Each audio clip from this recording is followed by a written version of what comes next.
Amém? Graça e paz, irmãos. Amém? Obrigado, meu irmão. Obrigado. Gostaria de nós iniciarmos a nossa nova série de mensagens, que você abrisse a sua Bíblia, lá em 1 Coríntios, capítulo 3. 1 Coríntios, capítulo 3. Nós vamos ler o versículo 9 e o versículo 10. 1 Coríntios, capítulo 3, versículo 9 e o versículo 10. Amém? Vamos ler todos juntos aqui, acompanhando. Vamos lá? 1, 2, 3. Porque nós somos cooperadores de Deus. Vós sois lavoura de Deus e edifício de Deus. Segundo a graça de Deus que me foi dada, pus eu, como sábio arquiteto, o fundamento, e outro edifica sobre ele. Mas veja cada um como edifica sobre ele. Feche os seus olhos. Pai, nós te agradecemos por esse tempo tão precioso que nós tivemos até agora. Perceptível a tua presença e a ação do Senhor. O Senhor sabe que nós carecemos por demais, que o Senhor continue a falar conosco. Então olhe para nós, fale conosco. O nosso coração está aberto para receber da revelação da tua palavra. Nós nos abrimos para ouvir a tua doce voz em nome de Jesus. Amém? Glória a Deus. Queridos, nós vamos compartilhar essa série de mensagens nesse mês. E a primeira mensagem que eu gostaria de compartilhar tem como base esse texto de 1 Coríntios, capítulo 3, versículo 9 e 10. Mas se você for olhar em todo o contexto do capítulo 3, que Paulo está dizendo, você vai perceber que existia uma discussão no meio da igreja de Corinto. Os irmãos estavam começando a fazer um reboliço e uma discussão, porque um grupo se levantava dizendo assim: eu sou de Paulo. Outro grupo se levantava e falava assim: eu sou de Apolo. E aí isso ia criando uma discussão dentro do grupo de quem era o mais importante dentro da igreja. Se era quem era que veio de Paulo, ou era aquelas pessoas que vieram de Apolo. E aí Paulo, quando soube disso, ele se levanta e ele escreve para Corinto, e ele vai dizer isso daí que nós acabamos de ler. E em suma ele diz assim: olha, não importa quem foi que ganhou você, não importa se foi Paulo, não importa se foi Apolo que consolidou a sua fé, não importa se foi o Tiago que ganhou você na célula, ou se foi o Michel que te consolidou, não importa. O que importa de fato é de quem você pertence realmente. Você pertence a Deus. O que importa não foi quem ganhou você ou quem consolidou a sua fé. O que importa é que agora você faz parte da edificação da casa de Deus. Amém? E aí Paulo ele vai dizer assim: olha, nós somos cooperadores de Deus. Nós somos cooperadores de Deus. E aí eu estou meio estudado agora. E aí o pessoal vai procurar no original, né? Eu falei, eu vou procurar no original também, o que é esse negócio? E aí esse negócio vicia, né? Porque qualquer coisinha você vai, vou procurar no original. E às vezes não muda nada, mas às vezes muda. Nesse caso mudou. Eu fui entender o que era cooperador no original. E o sentido original da palavra cooperador é aquele que trabalha junto, é aquele que auxilia, é aquele que está lado a lado com Deus, trabalhando na mesma edificação e na mesma obra. E aí, olha só como que o sentido muda para a gente e dá uma nova perspectiva. Paulo está dizendo assim: olha, vocês trabalham lado a lado na edificação da casa de Deus. Vocês trabalham juntos com Deus na sua edificação. E o que Paulo está revelando é que, olha, Deus tem um trabalho, Deus tem uma edificação para fazer nessa terra. Deus está edificando algo, e Ele quer que você trabalhe junto com Ele. Dá para entender? Deus está construindo, Deus está edificando algo nessa terra, e Ele gostaria, e Ele quer que você seja cooperador dele nesse trabalho. Olha a importância que Deus nos dá.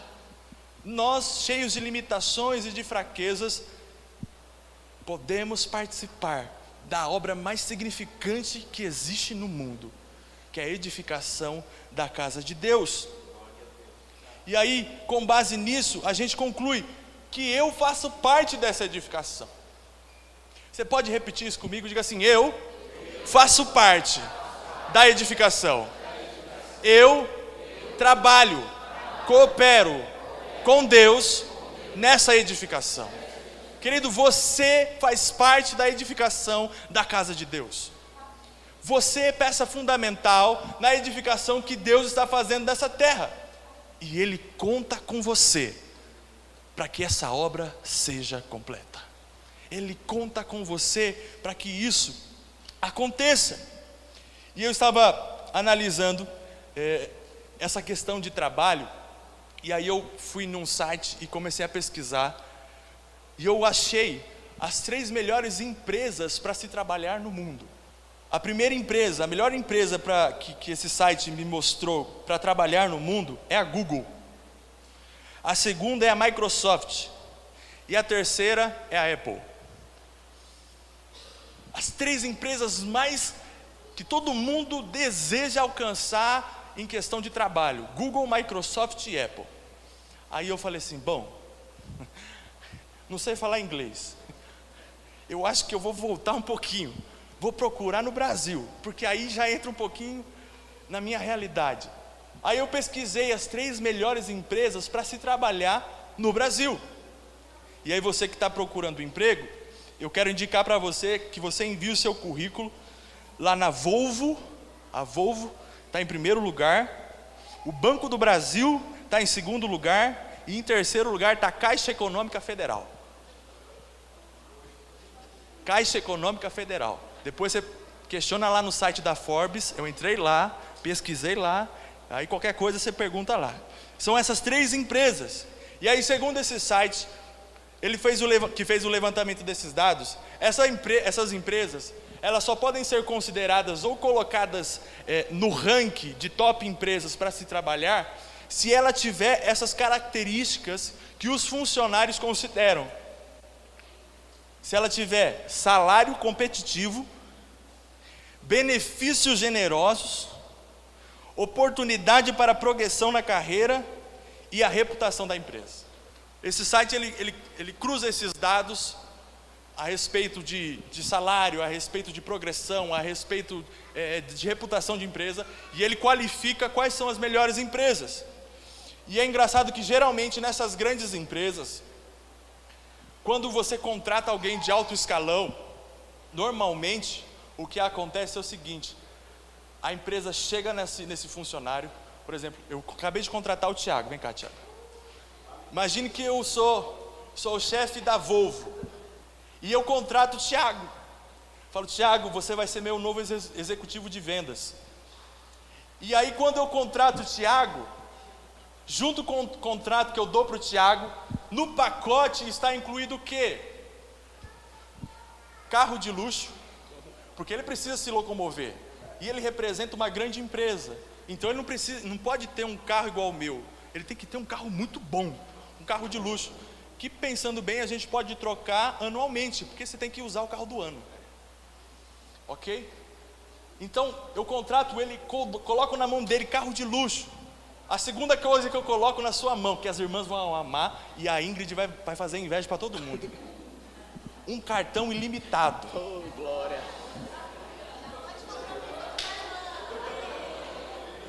As irmãs já estão olhando para o marido: você está trabalhando aonde, né? Você não trabalha na Volvo.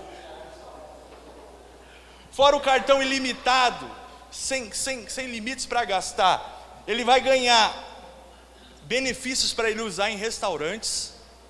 Aí é bom, jantar no Paris 6, nesse lugar bom, convênio médico, acompanhamento psicológico, viagens semestrais com tudo pago para toda a família, entre outros benefícios. Geralmente numa grande empresa, quando se contrata alguém de alto escalão, é isso que acontece. Agora, a pergunta que eu faço para mim e para você, e principalmente para o meu novo funcionário, é o seguinte: qual que é a expectativa que eu tenho como empresa de conceder todos esses benefícios para o Tiago, que é o meu funcionário.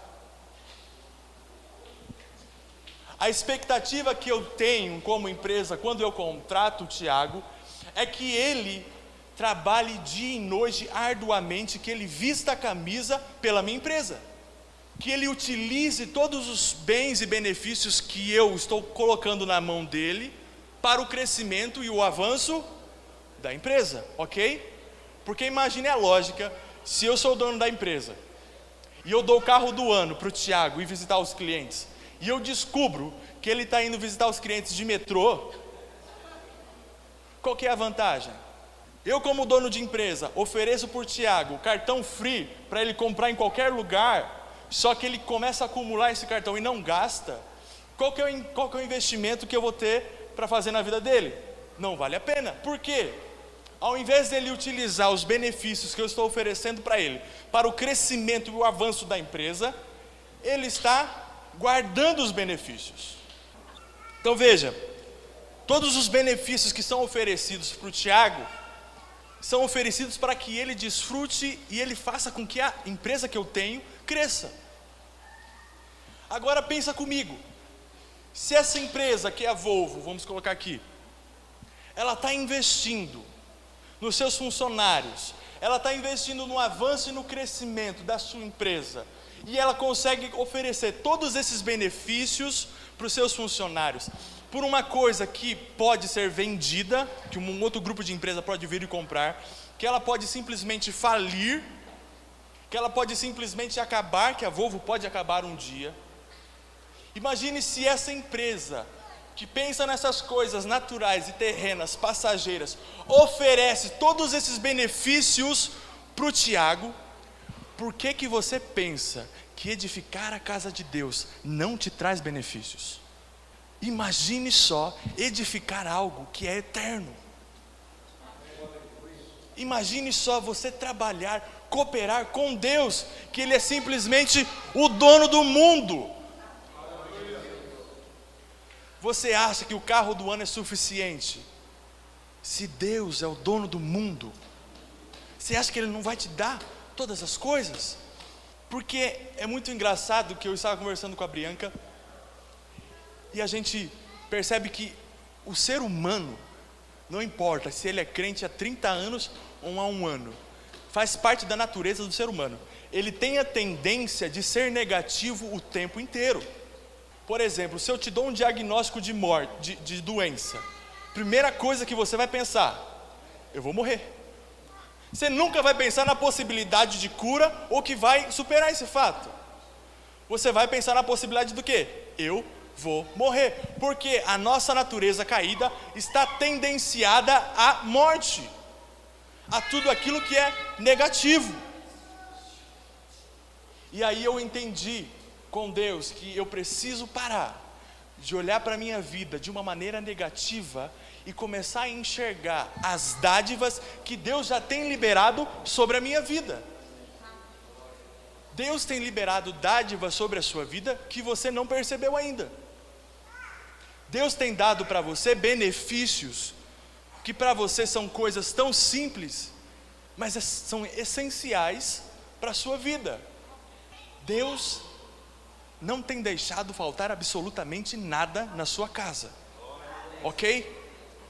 Por mais luta que você venha passar, por mais dificuldades, Deus não deixa faltar absolutamente nada na sua casa, porque Ele sustenta os seus filhos. Agora, faça uma introspecção, ou seja, analisa aquilo que Deus tem colocado na sua mão, como família, sabedoria, potencial, dinheiro, habilidades para você se comunicar, ou outras habilidades para você fazer algumas coisas. Pensa, coisas que Deus tem colocado na sua mão, que Deus tem colocado e jogado na sua mão, como responsabilidade sua. Agora, tudo isso que Deus colocou nas suas mãos, são os benefícios para você utilizar para o crescimento e o avanço do reino dele. Todas as habilidades que Deus tem colocado na sua vida não é simplesmente para você desfrutar apenas, mas é que para você aplique esses dons e talentos no avanço e no crescimento do reino dele. Porque o propósito de Deus é que todo homem seja salvo.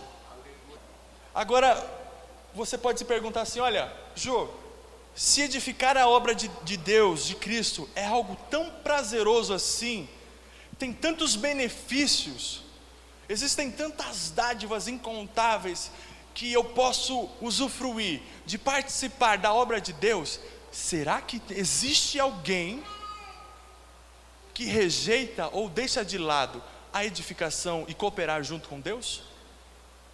Será que existe alguém que rejeita esse chamado que Deus tem colocado na humanidade a respeito da edificação da casa dele? E eu queria que, eu não vou responder, o próprio Jesus vai responder para nós, e eu gostaria de que alguém projetasse aqui para mim, Mateus capítulo 9, versículo 37 e versículo 38. Jesus vai responder a nossa pergunta. Olha lá. Então disse aos seus discípulos, quem disse? Jesus: a seara é realmente grande, mas poucos os ceifeiros. Rogai, pois, ao Senhor da seara que mande o que, meus irmãos? Que mande o que? Ele não está pedindo para mandar fruto aqui? Ele está pedindo para colher, para que a terra frutifique? Não. O que Jesus está dizendo assim: olha, a seara está branca. O problema dessa lavoura é a disposição dos ceifeiros em colher. A seara está grande, os campos estão brancos. O que nos falta aqui? Nos falta ceifeiros. E aí Jesus fala assim: rogai, pois, ao Senhor da seara. E o sentido dessa palavra rogar é um clamor profundo, uma insistência, um implorar pelo Senhor. É como ele estivesse dizendo assim: implore a Deus para que Ele levante trabalhadores. Implore ao Senhor para que Ele levante pessoas que invistam a sua vida na edificação da casa de Deus. Por que será então que essa edificação, que se a gente comparar com as edificações naturais, ela passa tão distante de tão grandeza? Por que será que essa edificação da casa de Deus, ela tem um problema? A falta de trabalhadores. Não sou eu que estou dizendo, é a própria palavra que está afirmando. Existe falta de trabalhadores. E hoje, eu não quero apresentar para vocês 3 motivos porque você não trabalha, 3 motivos porque você deixa de trabalhar. Não, eu quero apresentar para vocês 3 motivos porque você deve trabalhar na obra do Senhor. Eu quero encher o seu coração de expectativa. E como uma criança, é muito engraçado, quando meu filho está com fome, eu gosto de ver ele chorando, né? Minha esposa fala a mesma coisa, mas é legal. E aí ele fica desesperado. Aí você fica com a mamadeira assim, só brincando na boca dele assim. Ele tá, eu quero te deixar assim, com vontade de trabalhar, com expectativa de falar assim: eu quero me envolver nisso daí. E o primeiro motivo que eu vou te dar para você se envolver na edificação da casa de Deus está lá em Mateus capítulo 3, versículo 16 e versículo 17. Nós vamos falar sobre 3 motivos para nós nos envolvermos na edificação de Deus. Primeiro motivo, Mateus capítulo 3, versículo 16 e 17. E sendo Jesus batizado, saiu da água, logo da água, e eis que se lhe abriram os céus, e viu o Espírito de Deus descendo como pomba e vindo sobre ele. E eis que uma voz dos céus dizia: este é o meu Filho amado, em quem me comprazo. Volta para o versículo anterior. O primeiro motivo que eu gostaria que você entendesse para você participar da edificação da casa de Deus é esse: os céus estão abertos. Os céus estão abertos. Veja, a primeira canção que nós tivemos aqui foi: os céus fechados se abram. Sabe para quem os céus se abriram? A única pessoa que conseguiu abrir os céus foi Jesus. Jesus é a única pessoa que teve a possibilidade de abrir os céus. E é muito interessante que aqui nós estamos vendo o início do ministério de Cristo. Não está na metade, não está no finalzinho, está no começo.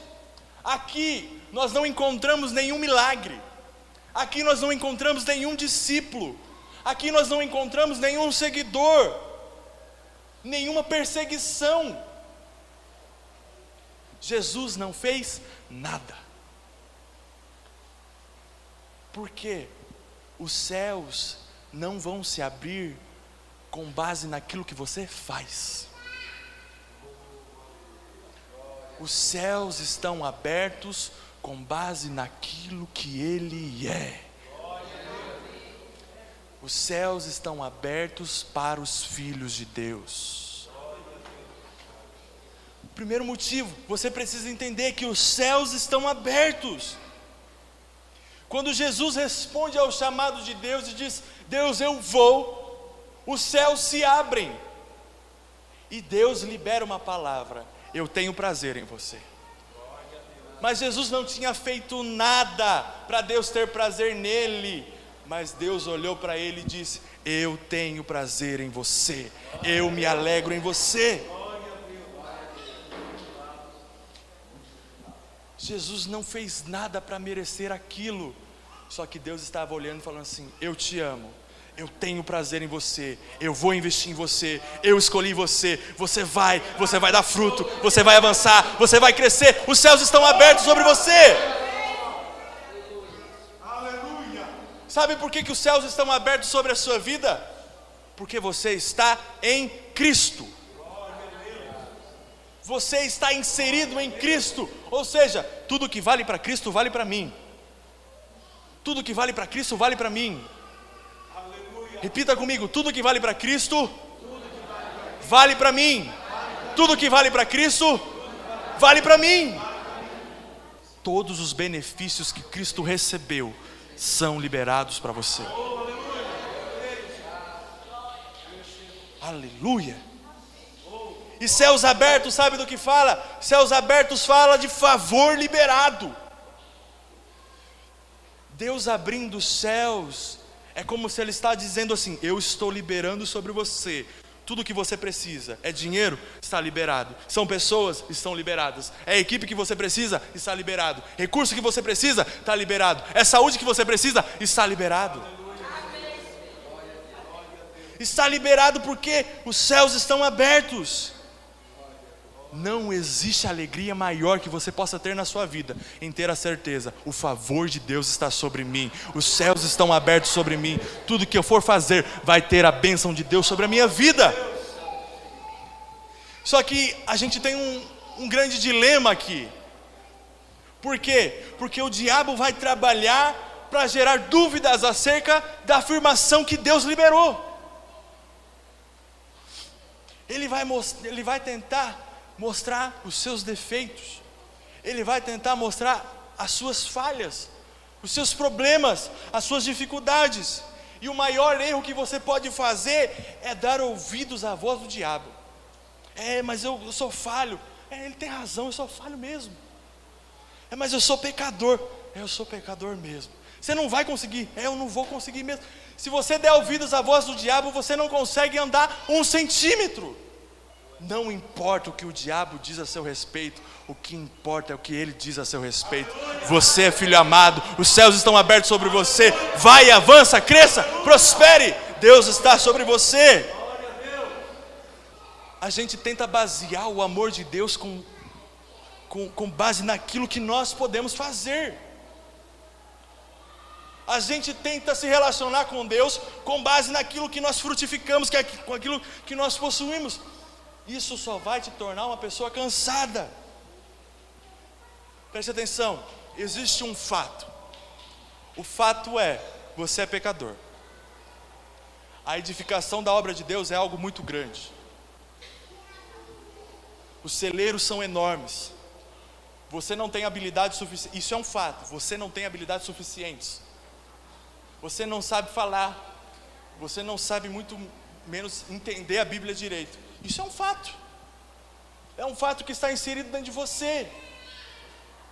Às vezes você não consegue nem conversar direito. É um fato. Só que o fato não supera a realidade. O que é a realidade? Você está em Cristo. Então o que vale para Cristo, vale para você. A capacitação que estava sobre Cristo está agora sobre você. Não deixe o fato mudar a realidade de quem você é. Feche os seus olhos, coloque a mão no seu coração e ore comigo para a gente caminhar para a segunda parte. Diga assim: os céus estão abertos sobre a minha vida. Não haverá falta de nada. Todos os recursos necessários para que eu cumpra o chamado que Deus colocou em minhas mãos estão disponíveis. Deus abriu os céus em meu favor, e isso é testificado com Ele dizendo que tem prazer em mim. Aleluia! Glória a Deus! Vamos para o segundo motivo para você se envolver na edificação da casa de Deus. Gostaria que você abrisse lá em João capítulo 19, versículo 30. Essa tarde eu estava pensando, o ministério dos discípulos, dos 12, dos 70, só iniciaram de fato após a subida do Senhor aos céus. O ministério de Pedro, o ministério de João, o ministério de Tiago, o ministério de Mateus, enfim, de todos os discípulos, só começaram a acontecer depois do acontecimento no Calvário. Depois disso, eles começaram a fluir de maneira sobrenatural. Antes, eles estavam num período de preparação, naquela fase de estudos com o mestre, de aprender com ele. Eles viam o mestre fazendo, eles aprendiam com Jesus, eles observavam o que Jesus estava fazendo. Só depois do evento da cruz é que o ministério deles começa a acontecer, que você começa a ver perseguição, que você começa a ver eles atuando em milagres, que você começa a ver eles se desenvolvendo. E aí em João capítulo 19, versículo 30 vai dizer assim: quando Jesus tomou o vinagre ou o cálice, disse: está consumado, e inclinando a cabeça, entregou seu espírito. O segundo motivo que eu te dou para você se envolver na edificação da casa de Deus é esse: está tudo pronto, apenas desfrute. Está tudo pronto, você só precisa desfrutar. Você não precisa quebrar a cabeça, você não precisa ralar muito, você só precisa entender: está tudo pronto, eu só vou desfrutar. Ele já fez tudo no Calvário, eu só vou desfrutar. Jesus concluiu o trabalho árduo da reconciliação entre homens e Deus, que é o trabalho mais difícil que houve, na cruz. E quando ele estava na cruz, essa palavra está consumada. Tem outras versões que vai dizer assim: tetelestai, está consumado. Ou seja, eu terminei tudo aquilo que eu tinha para fazer em relação entre os homens e Deus. Eu terminei. E é engraçado que essa questão de estar consumado não envolve apenas a sua salvação do inferno. A questão do tetelestai, de estar consumado, não envolve apenas a sua salvação do inferno. Ela é mais abrangente do que isso. Ela é bem maior do que isso. A cruz, a obra da cruz, ela envolve todos os aspectos da sua vida. Absolutamente todos.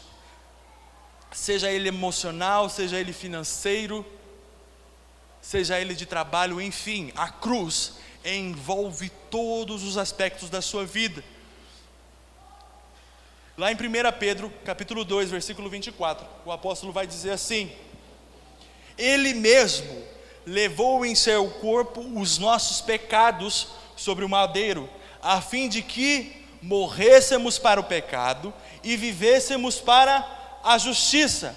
Por suas feridas vocês foram curados.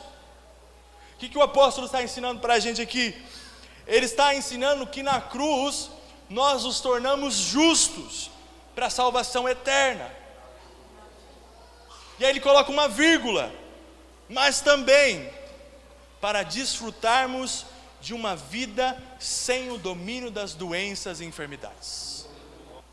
A Bíblia vai dizer que o pecado não tem domínio sobre vocês. Isso não significa que você não vai ter doença, isso não significa que você não vai ter dificuldades, isso não significa que você não vai ter problemas. Só que isso te dá uma outra perspectiva, quando você entende que está tudo consumado, que está tudo liberado sobre a sua vida, você vai se posicionar de uma maneira diferente. Você vai olhar para a enfermidade e falar assim: eu estou doente, mas eu não sou doente, Ele levou sobre si todas as minhas enfermidades. Eu estou passando pelo deserto, mas eu não moro lá, é só passageiro, Ele fez isso em meu lugar. É a obra da substituição. Por exemplo, eu estava montando essa mensagem, aí a Bianca estava se arrumando, aí ela falou assim: olha o Tito aqui para mim. Eu falei: tá. Aí eu peguei ele, coloquei numa caminha que tem lá em casa. Eu falei: você fica aqui, o pai vai terminar um negócio aqui, não sai daqui, vai aqui, você fica aqui.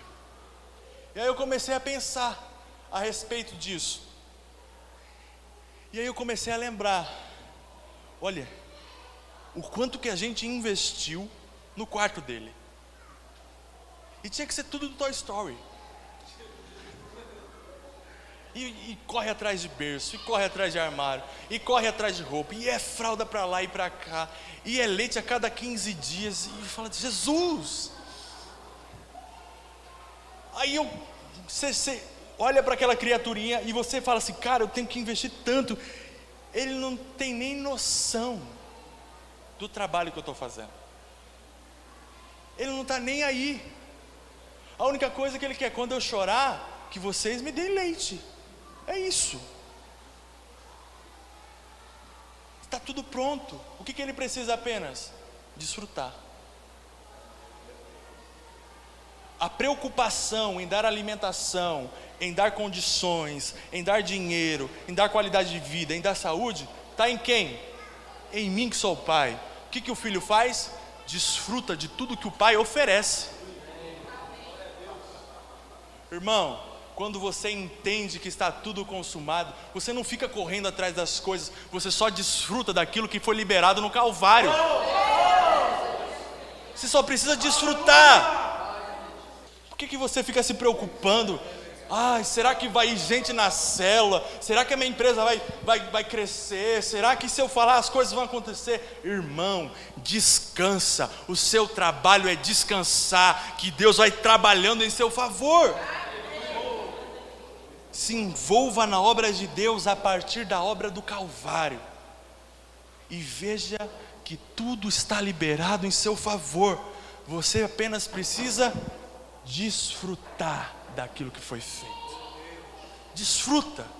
Para de encher a cabeça, de não dormir. Você precisa descansar e desfrutar. E o terceiro e último motivo para você se envolver na obra de Deus, e aqui a gente vai trabalhar bastante em conteúdo da Bíblia. Terceiro motivo: existe uma recompensa. Existe recompensa.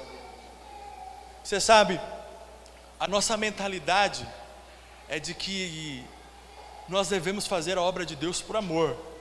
Essa mentalidade é boa, e deve ser o nosso norte e a nossa base, sem pensar em absolutamente nada em troca. Deus não precisa me dar nada em troca. Isso é belo e é legítimo. Só que se você analisar bem a palavra e as promessas de Deus, existe recompensa para os ceifeiros, existe uma recompensa para os trabalhadores. E eu gostaria de mostrar para vocês, lá em 1 Coríntios capítulo 15, versículo 58, o apóstolo Paulo vai dizer assim: portanto, meus amados irmãos, Mantenham-se firmes e que nada os abale. Sejam sempre dedicados à obra do Senhor, pois vocês sabem que no Senhor o trabalho de vocês não será, se não vai ser inútil, vai ser útil. E se vai ser útil, fica para você concluir isso aí. Hebreus capítulo 11, versículo 6. Ora, sem fé é impossível agradar a Deus, pois quem dele se aproxima precisa crer que ele existe e que ele faz o quê? Deus faz o quê? Estou jogando no seu colo, você conclui. Filipenses capítulo 3, versículo 13 e versículo 14. Irmãos, não penso que eu mesmo já o tenha alcançado, mas uma coisa faço, esquecendo-me das coisas que ficam para trás, e avanço para as que estão adiante. Prossigo para o alvo, a fim de fazer o quê? De ganhar um prêmio. Lucas capítulo 18, versículo 28 ao 30. Eu estou jogando no seu colo. Estou dizendo, tem uma recompensa. Deus é galardoador. Deus recompensa. Pedro disse o seguinte ao Jesus: nós deixamos tudo o que tínhamos para te seguir.